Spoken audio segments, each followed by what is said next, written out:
Namo Myoho Renge Kyo. Thank you so much for being here. I hope your health is solid these days and that your life is going well.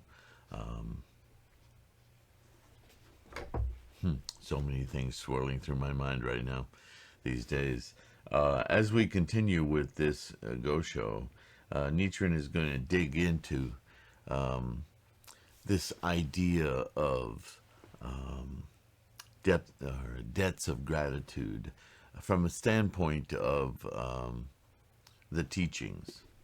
But really, it applies to everything. But certainly, Nichiren's focus is here on Buddhism and the practice of Buddhism.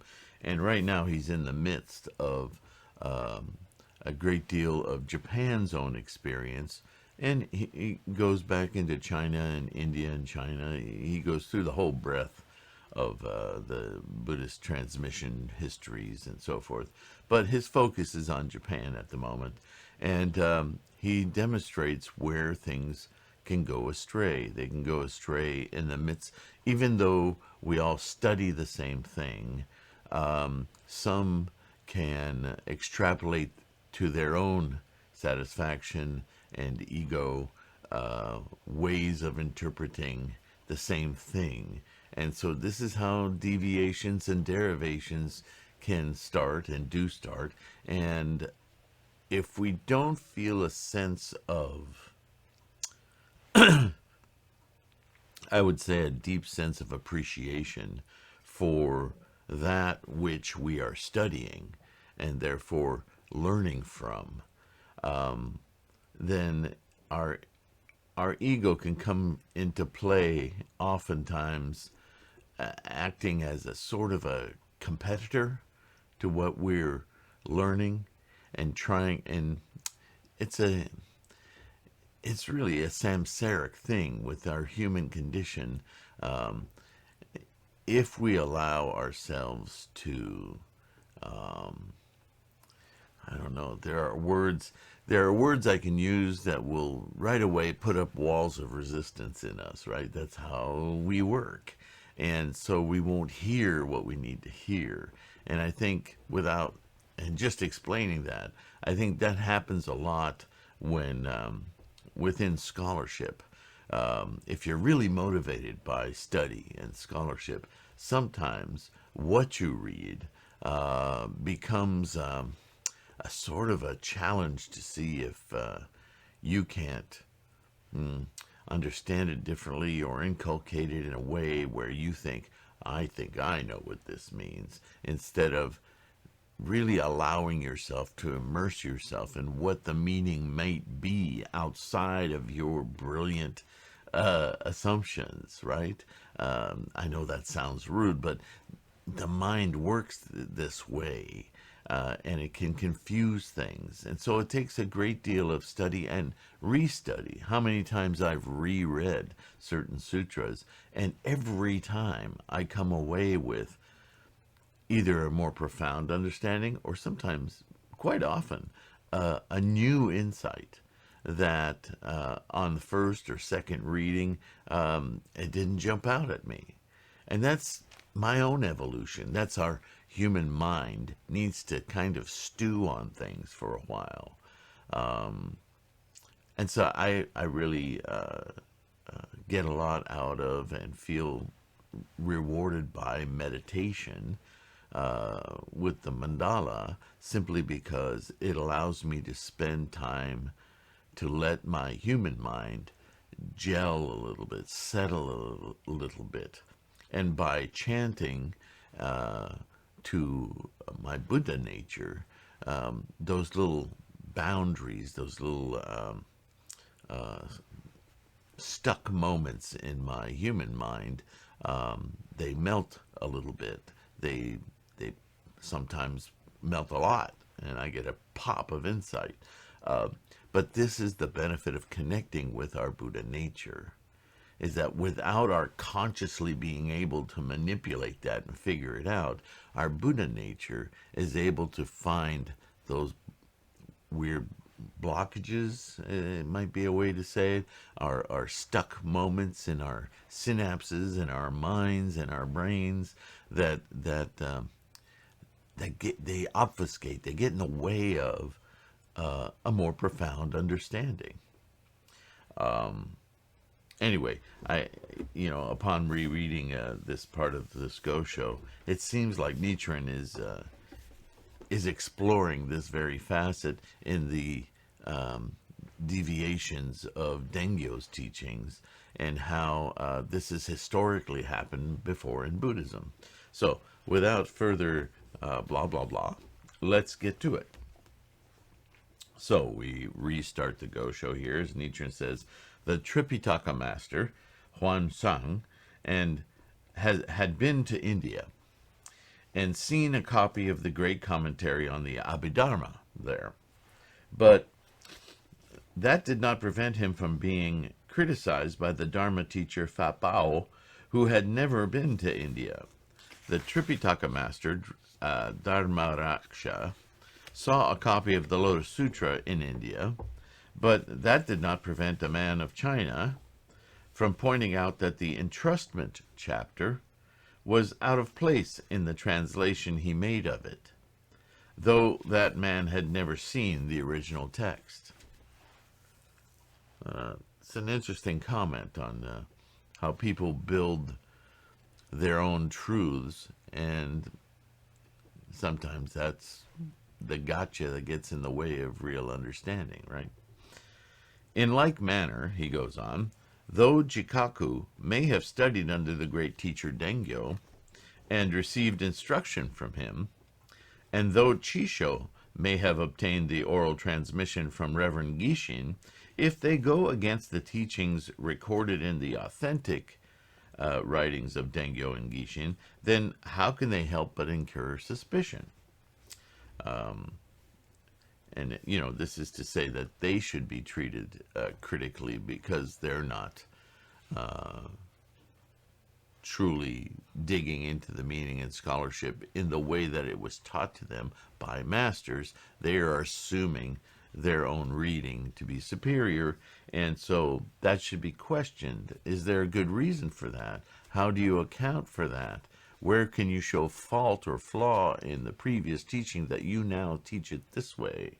And this is the scholarship of Buddhism, right? So Nichiren is pointing out how these particular gentlemen, Jikaku and Chisho, both deviated from what they were taught without justification, and this is why they're easily shown at fault in debates, because they simply aren't holding to the scholarship. They're just deciding on their own to deviate in ways that serve themselves.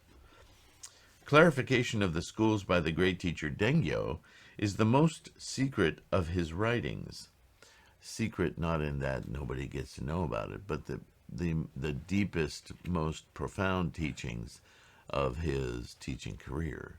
In other words, those would be the teachings he most valued as his tools to induct other disciples and practitioners of Buddhism as teachers to instruct them. And so these are critical and the most important, right? So that's what he means by secret writings.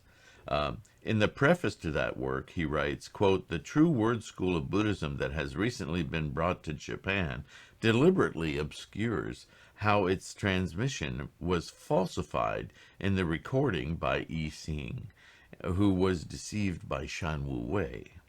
While the Flower Garland Sutra was introduced earlier, attempts to disguise the fact that it was influenced by the doctrines of Tien-Tai. The three treatises school, which is so infatuated with the concept of emptiness, has forgotten Qi Xiang's humiliation and conceals the fact that he was completely won over to the Tien-Tai teachings by Chang'an. The Dharma characteristic schools, which clings to the concept of being, denies that its leader, Chi Cho, was converted to the teachings of the Tien-Tai school, and that Liang Pi used those teachings in interpreting the Benevolent King's Sutra. Now, with all due circumspection, I have written clarification of the schools in one volume to present to wise men of latter times who share my convictions.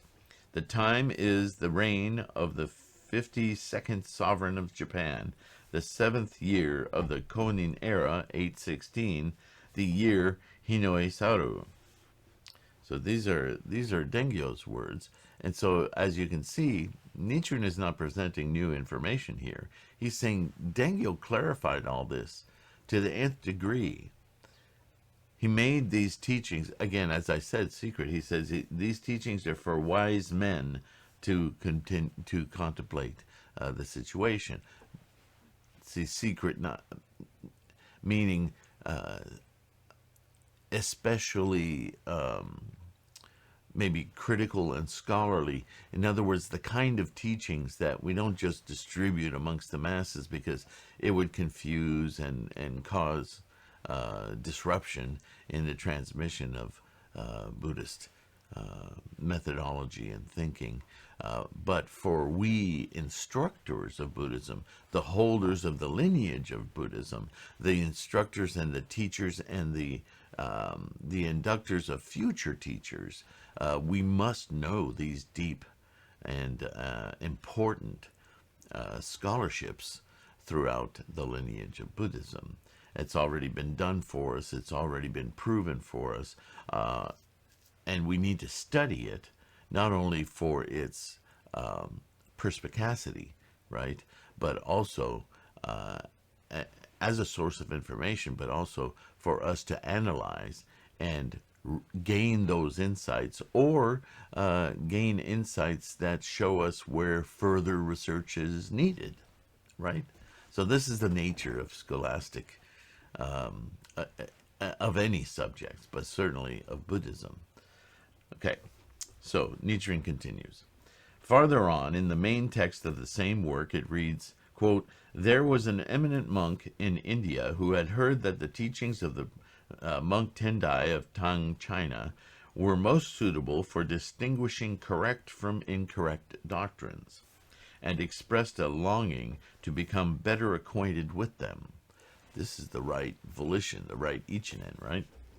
It continues, quote, "Does this not mean that Buddhism has been lost in India, the country of its origin, and must now be sought in the surrounding regions? But even in China, there are few people who recognize the greatness of Tendai's teachings. They are like the people of Lu," which is a historical, cultural story. And this is human behavior. We're often overwhelmed unknowingly by the conditions we're in, and that, I won't say prohibits us, although it does, it creates an additional obstacle to seeing clearly what is happening, right? Influences that are more close to us in our environment tend to get more of our attention rather than what we would say the big picture, right? This work, and this is Nichiren now, this work, as may be seen from these quotations, criticizes the Dharma characteristics, three treatises, Flower Garland, and True Word schools. Now, if the great teacher Dengyo believed that the Tendai and True Word schools are of equal worth, then why would he criticize the latter? Obvious statement, right? Furthermore, he compares the Tripitaka master Pu Kung and others to the ignorant people of the state of Lu. If he really approved of the True Word teachings as formulated by Shan Wu Wei, Qi Kang Chi, and Pu Kung, then why would he speak ill of these men while comparing them to the people of Lu? And if the True Word teachings of India were identical with or superior to the teachings of Tendai school, then why did the eminent monk of India question Pu Kung about them and say that the correct teaching had been lost in India? And this is a fact of history, right? So it's criticized and critical in the Buddhist order, but it's also as a historical fact that India was lost. Buddhism was lost in India. Actually, some powerful rulers banned it from practice. Be that as it may, Nichiren continues, these two men, Chikaku and Chisho, in words claim to be the disciples of the great teacher Dengyo, but at heart they were not, which is what I was saying earlier. Constantly, Nichiren is demonstrating that study is important, but study is important if we understand our debt of gratitude to what we're studying. If we don't, then we can take what we're studying as a tool to explore our own avarice, our own greed, our own desires, for whatever, for our position, for our greatness, for so on and so forth, right? We need, I hate to use the word humble because it's well overused, I'm sure you're aware. But there is a certain amount of humility to scholarship. That doesn't make you a lesser person. What it means is that you're more open to new suggestions, new ways of understanding what you think you know. Isn't that the whole ball of wax right there? Samsara is a condition of us always thinking we know. But the truth of life and its process is that knowing is an experiential, constantly changing thing. And that can be unsettling. So it's no wonder human beings, we tend to gravitate to what we think we know, right? Having security that's more profound than that, in that the life process does what it does, and that we can get on that train, if you will. There's a lot of confidence that comes from that, but it's a confidence born of a little bit of letting go. And what we're letting go of is our ego, to put it simply. So let's continue. That is why Dengyo wrote in the preface to his work, quote, now with all due circumspection, humility, I have written clarification of the schools in one volume to present to the wise men of later times who share my convictions, end quote. So there it is. This is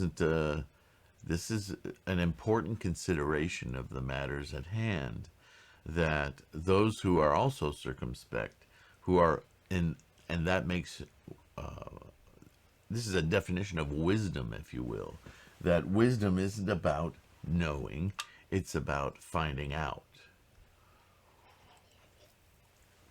It's about understanding the big picture.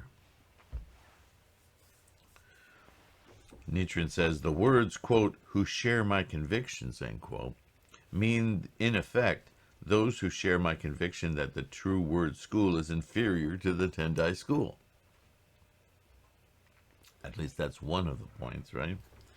In the edict quoted earlier with Chisho himself, which Chisho himself had requested, it says that they, quote, do nothing but turn against the teachings of the patriarch Dengyo and instead follow the prejudices and inclinations of their own hearts, end quote. It also states, quote, on the path inherited from the master, one cannot neglect either the concentration and insight or the true word teachings, end quote. But if we are to accept the words of this edict, we would have to say that Chikaku and Chisho themselves are the ones who have turned against the teacher Dengyo, right? They flipped it around. It may be impertinent that I make charges of this kind, but if I do not do so, then the relative merit of the Mahavajracana and Lotus Sutras will continue to be misunderstood, as it is at present. That is why I risk my life to bring these charges. And this is, isn't this Nichiren? When Nichiren sees a wrong, when he can argue logically with scholarship, it's easy to see where things go awry. And where they go awry, Nichiren is sure to point the finger. Even though he actually risks his life. Remember, this is shogunate Japan, where disputes are settled by death, by powerful people who don't want to hear what you have to say. So, talk about humble. I mean, I feel in some ways so insignificant in the light of Nichiren's courage. But I also feel very inspired that insights are insights. And so I long for more insight. I've had great insights in the past, and I thank Nichiren and all my teachers, you included, when you make comments and ask questions that I sometimes they may seem a little uncomfortable when people ask questions about Buddhism, where you've taken something as rote, which is what we do as humans. We get into habits and we just start repeating those habits, and we wrestle with whether or not they're actually of value to us, if they work, or we just blindly accept that sooner or later they will. And then somebody pops up and says, well, what's this about? And our first reaction may be to recoil and go, how can you question? Well, that's because somewhere in our minds we're having doubts we just don't want to address. And so it's helpful when somebody asks you a question that seems difficult, or it may mean that you need to withdraw and say, okay, give me a little time to answer that, because I need to, reinvestigate for myself how I got here. Guaranteed you will get new insights from doing that. So this is how people in our environment are our teachers. This is how the Sangha works, right? So don't feel that every question you're asked as a Buddhist, and those you ask yourself, need to be neatly packaged and already, answered and known. Our whole practice of Buddhism is about digging deeper than mere repetition and knowing. It's about wisdom. It's about insight. So take those questions that seem maybe a little harsh at first, and just understand that everyone is our teacher. So maybe we need to look again at something we've taken for granted. Oh, I know that. That's this. Well, when somebody asks you again about it, and you want to bark back at them or shut down, or however you respond to that, use it as an opportunity to go and refamiliarize yourself. Maybe look for some sutras or some commentaries that you haven't previously read, and search for that specific subject. There's all kinds of ways, but certainly when people ask tough questions, it's a strong indicator that you're ready to answer them at a deeper level than you have thus far. So that's your opportunity, right? To gain deeper resolve, more meaning, greater insights. Develop your Buddha wisdom. Stay in your Buddha mindset longer in this life. Let's continue. Since they themselves were mistaken, it is altogether natural that these two men, Jikaku and Chisho, did not venture to accuse the great teacher Kobo of doctrinal error. Instead of wasting all those supplies and making work for other people by insisting upon traveling all the way to China, they should have made a more careful and thorough study of the doctrines of the great teacher Dengyo, who was their own teacher. There's the debt of gratitude again. They take for granted their teacher and his commentaries, and thinking that they need to forge their own path and they know better because they're them. They get sponsored trips to China and go do research and talk to different teachers. Even stories of going to India. And really, they're denying that all of this research has already been done. Their own teacher investigated all of this and has a tremendous amount of information and scholarship that they could study without having to travel, excuse me, to travel to a foreign country and reinvent the wheel, as it were. Had they done so, they would have been clarified. But they didn't pay that debt of gratitude. Instead, they went for their own gratitude, avarice, greed. They wanted it for themselves, right? Since it's an odd way to think, but we do it all the time, we humans, right? It's ego. All right. It was only in the time of the first three leaders of the Tien-Tai school, the great teacher Dengyo, the Reverend Gishin, and the great teacher Encho, that the correct doctrine was taught on Mount Hiei. Thereafter, the chief monk of the Tien-Tai school were transformed into true word teachers. How lamentable is that? They've got all the documents available to them. How did they get swayed by this outside opinion? I would wager to guess that it had a lot to do with the ruling class, because they're intertwined, right? And it's about funding, and it's about being popular and being the authority. That old dragon. The area continued to be called the Tien-Tai Mountain, but was preceded over by your true word master. So that really pollutes it for the masses, doesn't it? Because if you're not one of the on-high monks, the leaders, the abbot of certain temples, and the leaders supported by the elite, you may think, oh, I'm still practicing with the Tien-Tai temple, but it was Tien-Tai only by name. It had been taken over by these teachers of the True Word School. So you might think, well, I'm practicing Tien-Tai school, and we just have to do these mudras and mantras now.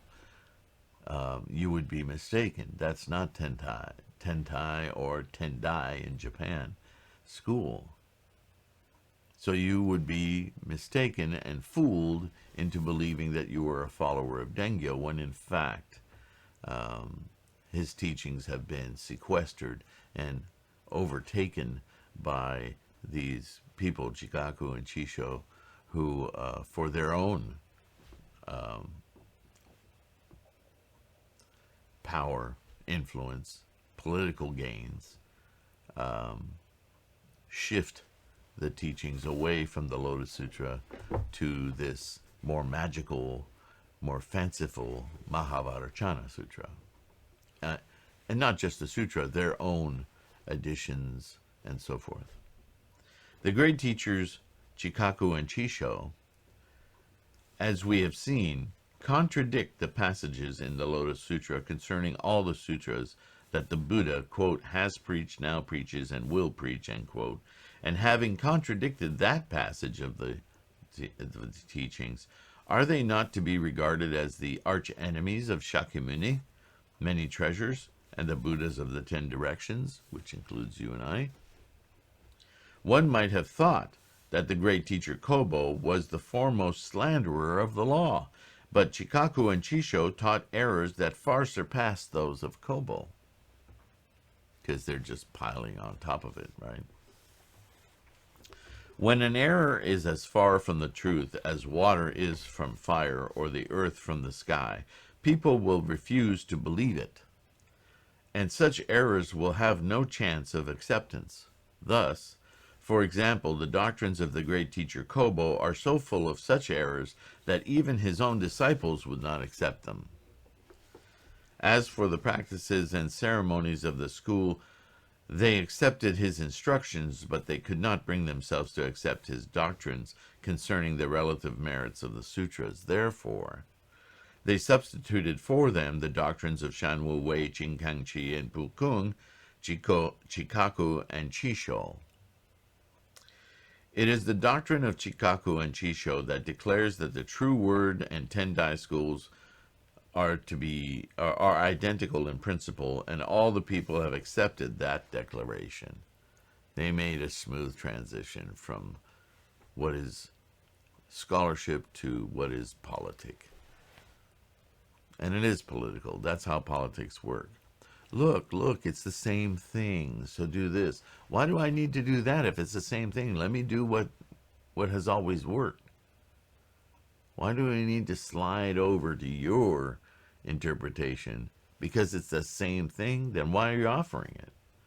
And nobody questions that. They just go along.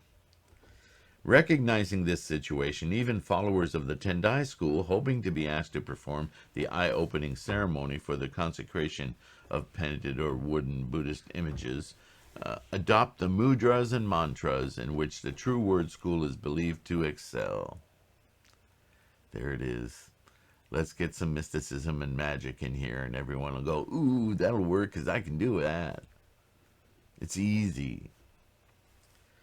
Thus, in effect, the whole of Japan goes over to the True Word School, and the Tien-Tai school is left without a single follower.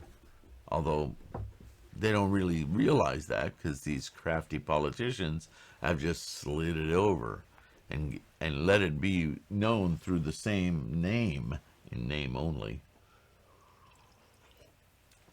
without teaching the more profound scholarship. They're the ones in charge of scholarship. See, whenever you have this authoritarian structure, it breaks the lineage of understanding and insight. I mean, this goes back to Shakimuni himself. This is why he was persecuted so much when he first brought out Buddhism. Because Buddhism teaches that you are the authority, only you.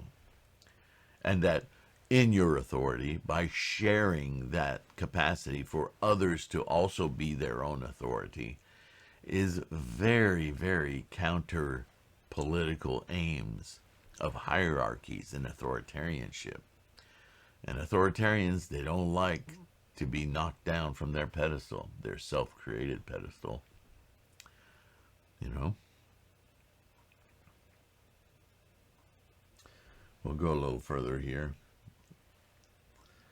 A monk and a nun, a black object and a dark blue object, are so easily confused that a person with poor eyesight might well mistake one for the other. But a priest and a layman, a monk and a layman, or a white object and a red object, even a person with poor eyesight would never confuse, much less someone with good eyes. Now the doctrines of Chikaku and Chishu are as easy to mistake for the truth as a monk is for a nun, or a black object for a dark blue one. Therefore, even wise men are led astray, and the ignorant fall into error.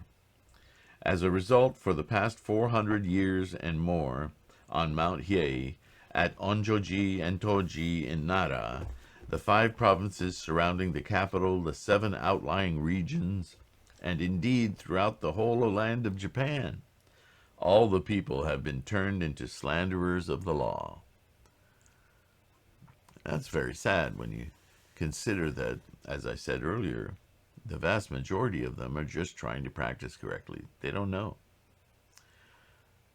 Leadership is an important thing, especially in a hierarchical, authoritarian world.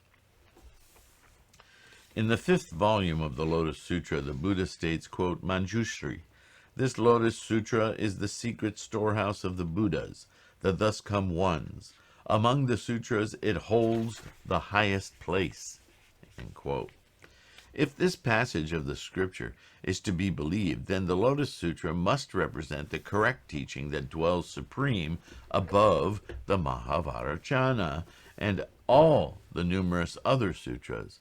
How then, one wonders, would Shanwu Wei, Chikangchi, Pukun, Kobo, Chikaku, and Chisho interpret this passage in the sutra and reconcile it with their beliefs? It's obvious they're incorrect, right? Again, the 7th volume of the Lotus Sutra states, quote, a person who can accept and uphold this sutra is likewise foremost among all living beings, end quote. How encouraging that is for us now studying, right? This is Nichiren scholarship. If this passage of the sutra is to be believed, then the votary of the Lotus Sutra must be like the great sea as compared to the various rivers and streams like Mount Sumeru among the host of mountains. like the deity of the moon amid the multitude of stars, like the great deity of the sun amid the other shining lights, like the wheel-turning kings, like the Lord Chakra, and like the great King Brahma among all various heavenly kings. So this is speaking to you and I. If we are votaries of the Lotus Sutra, if we uphold Myoho Renge-kyo, and we influence others toward building that Buddha nature in themselves, we are votaries of the Lotus Sutra. We are like the sun and moon. We are like King Chakra. We are like Mount Sumeru among all the mountains. We are like the great ocean rather than streams and tributaries.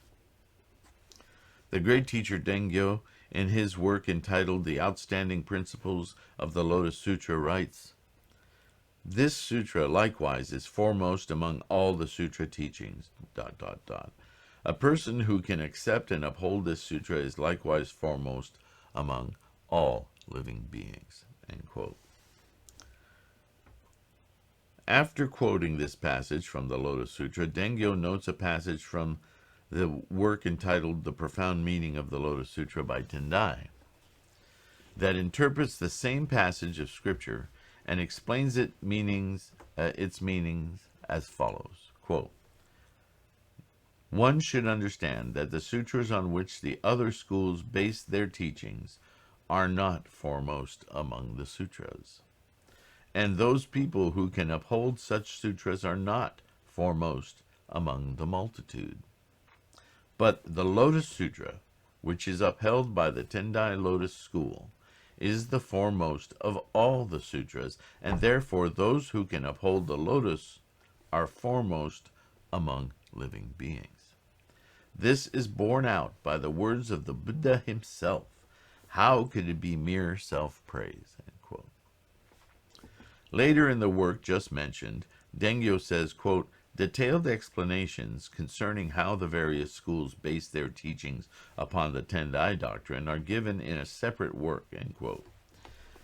Clarification of the schools, referred to as the separate work, states, quote, "Now the founder of our school, the great teacher Tien-Tai, preached the Lotus Sutra and interpreted the Lotus Sutra in a way that placed him far above the crowd. In all of China he stood alone. One should clearly understand that he was a messenger of the thus come One.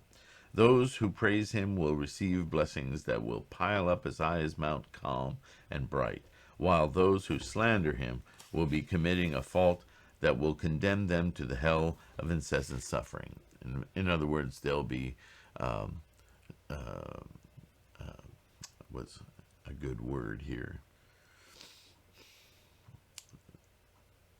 They'll be more than diminishing.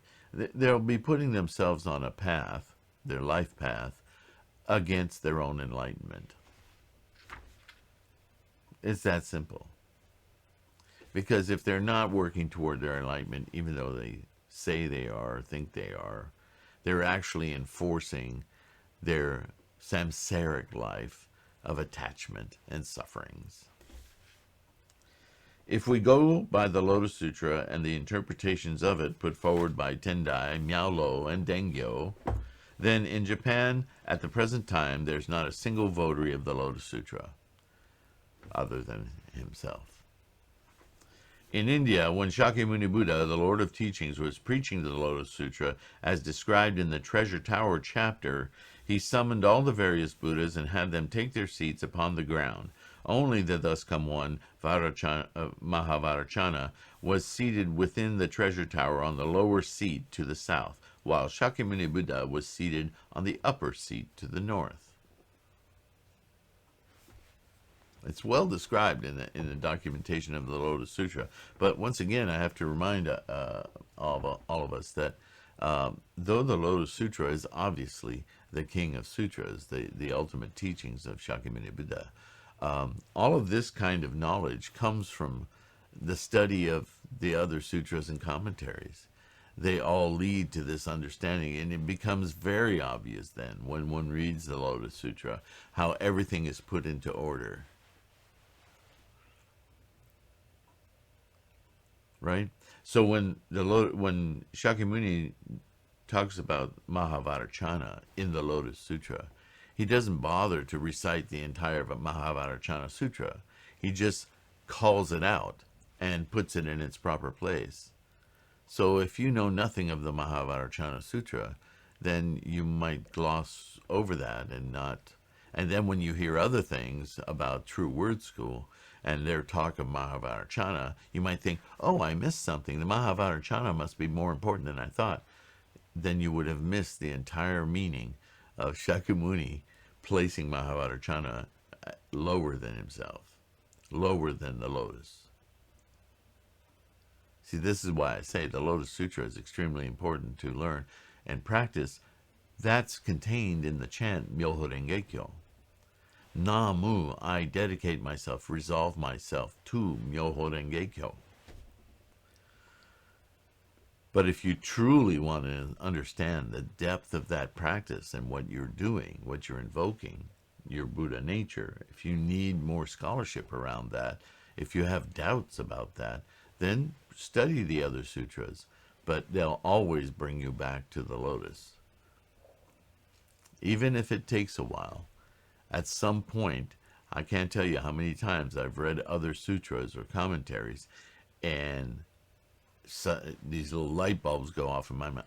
Oh, that's why that's mentioned in the Lotus Sutra. Then I'll run over to one of my many different translations of the Lotus Sutra, and I'll look, and there it is, there it is, there it is. But I wouldn't have known to recognize it had I not studied outside of it. And so Shakyamuni's words ring true in my head once again. Study all of Buddhist scholarship. And still recognizing that everything leads to the Lotus. It just does.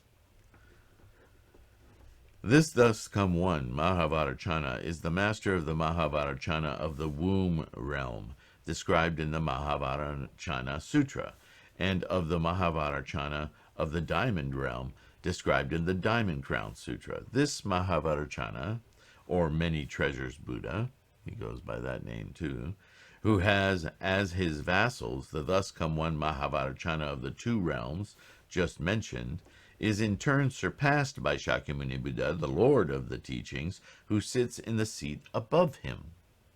This Shakyamuni Buddha is a true practitioner of the Lotus Sutra. Such was the situation in India.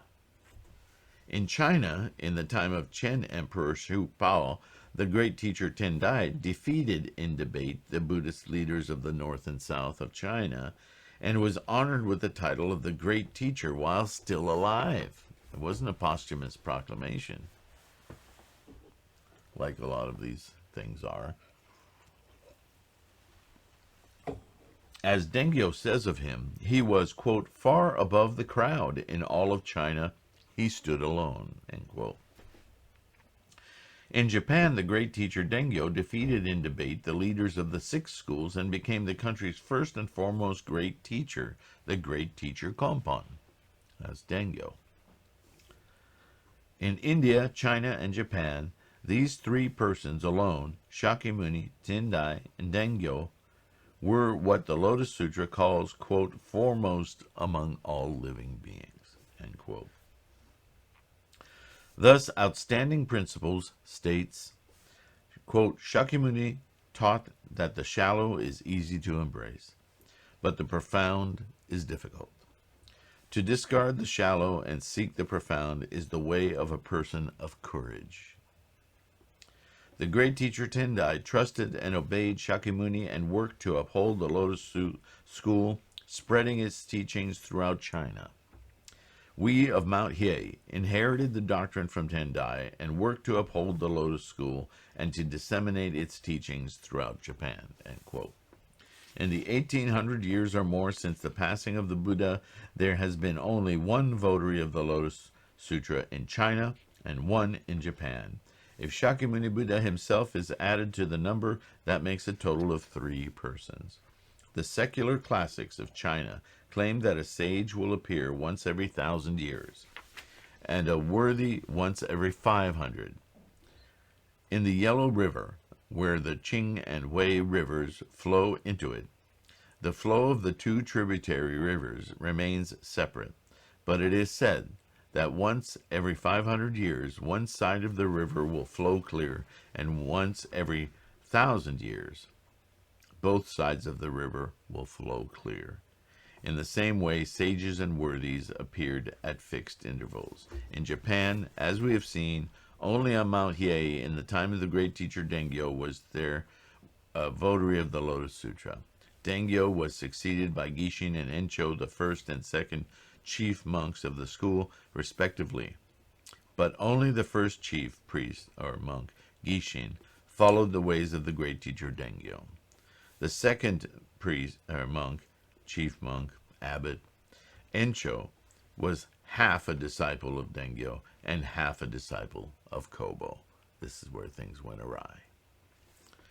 The third chief monk, the great teacher Jikaku, at first acted like a disciple of the great teacher Dengyo, but after he went to China at the age of 40, though he continued to call himself a disciple of Dengyo and went through the motions of carrying on Dengyo's line, he taught a kind of Buddhism that was wholly unworthy of a true disciple of Dengyo.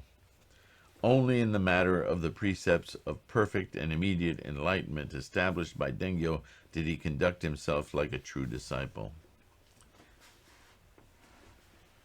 I guess I should stop here, yeah. So, I hope you're getting the overarching message here, is that, yes, we have to study, we have to gain our own insights. This is how we solidify our resolve in our practice, and that solidification makes us more adept, more insightful, more wise as to the development or our awakening, our embracing our Buddha nature, pushing it into this samsaric reality that needs to be cleared out of the way so that we can see true benefits of this life process and less attached and distinct and categorizing about our human existence. We need to celebrate it rather than dissect it. Dissecting it is our disease of attachment and ego and making permanent. Stop dissecting. It's a simple practice. Clear the way. Clear the way. All right.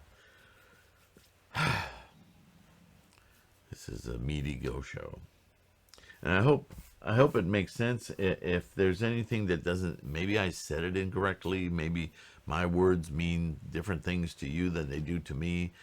This is the human condition, right? So the only way I can know or address that is for you to help me figure out what I'm saying and maybe dig deeper for myself, an understanding that will spawn clearer language.